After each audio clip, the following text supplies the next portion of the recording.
ఇక చూడురి, ఢిల్లీ ముఖ్యమంత్రి రేఖా గుప్తా మేడం చెప్తుంది ముచ్చట. 70 ఏళ్ళుగా కాంగ్రెస్ వాళ్ళు చేస్తే రైటు, మేము చేస్తే తప్ప అంటుంది. మరి వాళ్ళు ఏం చేసిరు, ఈవేం చేసింది మరి? ఈవీఎం హ్యాకింగ్పై ఢిల్లీ ముఖ్యమంత్రి వ్యాఖ్యలు చేసింది. ఈవీఎంలు అంట 70 ఏళ్ళ నుంచి కాంగ్రెస్ వాళ్ళు హ్యాక్ చేసిరంట.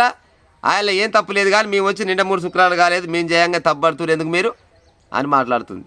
ఒక ముఖ్యమంత్రి హోదాలో ఉండి, అమ్మమ్మ నీకు సలహా ఇచ్చే సన్నాసి వేసుంటాడో నాకు తెలియదు, కానీ నువ్వు ఒక ముఖ్యమంత్రి అన్న సంగతి కూడా మర్చిపోయినట్టు. అయితే ఇప్పుడు వాళ్ళు దొంగలైతే మీరు గజ దొంగలు అవుతారా?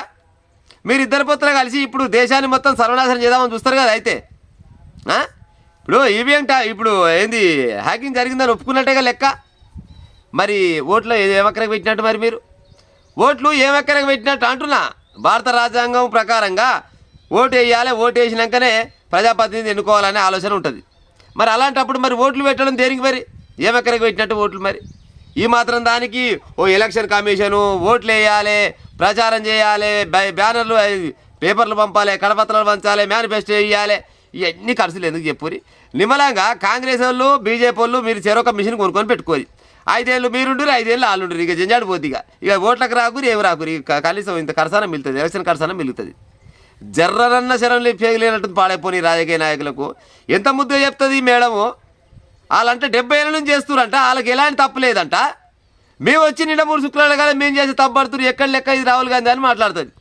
ఒకవేళ నువ్వు తెలుగుకల్ల మేడం అయితే, రాహుల్ గాంధీ నువ్వు ఓటు చోటు జరిగిందని చెప్తున్నావు కదా, ఏడేడ జరిగింది, ఎట్ట జరిగిందని ఆధారాలు ఉంటే మగపిల్లలు అయితే మా ముందర పెట్టు, ప్రజల ముందర పెట్టు, ప్రజాక్షేత్రంలో తెలుసుకుందామని సవాల్ ఇచ్చడానికి గది లెక్క ఉంటుంది. కానీ మీరు చేసిరు కదా, మీరు చేస్తే మేము కూడా చేస్తాం. ఇది ఎంతవరకు కరెక్ట్ ప్రజలారా? అసలుకి భారతదేశం ఎక్కడ పోతున్నట్టు లెక్క. ఒక ముఖ్యమంత్రి హోదాలో ఉండి కనీసం అవగాహన లేనట్టుంది. మరి నెట్ట గెలిపించుకున్నా నాకైతే తెలియదు.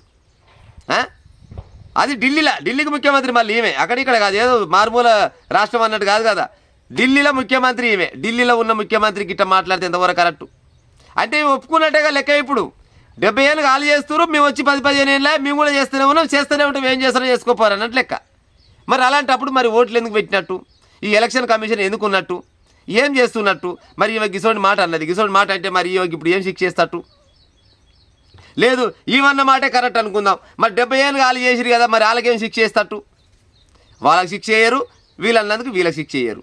మొత్తానికైతే జనాలని ఎర్రి పుష్పాలను చేస్తేందుకు ఏక నెంబర్ తలగబడ్డారు. గింత ఓపెన్గా ఇట్లా మాట్లాడుతుంది ఈమె ఒక ముఖ్యమంత్రి హోదాలో ఉండి. మరి ఈమెకు సలహా ఇచ్చేసుంటూ కావచ్చు. మరి గిట్ట మాట్లాడిన ముఖ్యమంత్రి వాళ్ళని ఉండొచ్చు నా ప్రజలారా. ఒకవేళ వాళ్ళు చేస్తే మీరు ఎందుకు చేసిర్రా భయ్, మీరు ఎందుకు చేసి మేము అట్ట చేయలేదు, మీ లెక్క మేము చేయలేదని నిలదీసి మాట్లాడాలి.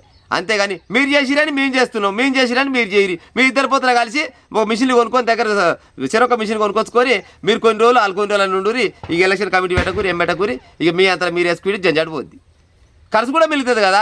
ఎంతోమంది ఎలక్షన్ డ్యూటీలో పనిచేస్తే వాళ్ళ తలకాయ అంతా ఖరాబ్ చేసుకొని వాళ్ళు పనులను ఇచ్చిపెట్టుకొని, సరే జీతాలు ఇస్తారేమో కానీ వాళ్ళ పనులను ఇచ్చిపెట్టుకొని ఎన్నో రకాలుగా తలకాయ అంతా ఖరాబ్ చేసుకొని పనిచేస్తుంటారు కదా. అలాగన్నా భారం తగ్గుతుందిగా. మరి మిషన్ తయారు చేసుకొని మీరే ఓట్లు వేసుకొని మీరే గెలిచి మీరే ఉంటే అయిపోయి ఇంకా మరి జంజాట ఎక్కడిది మరి. ఇక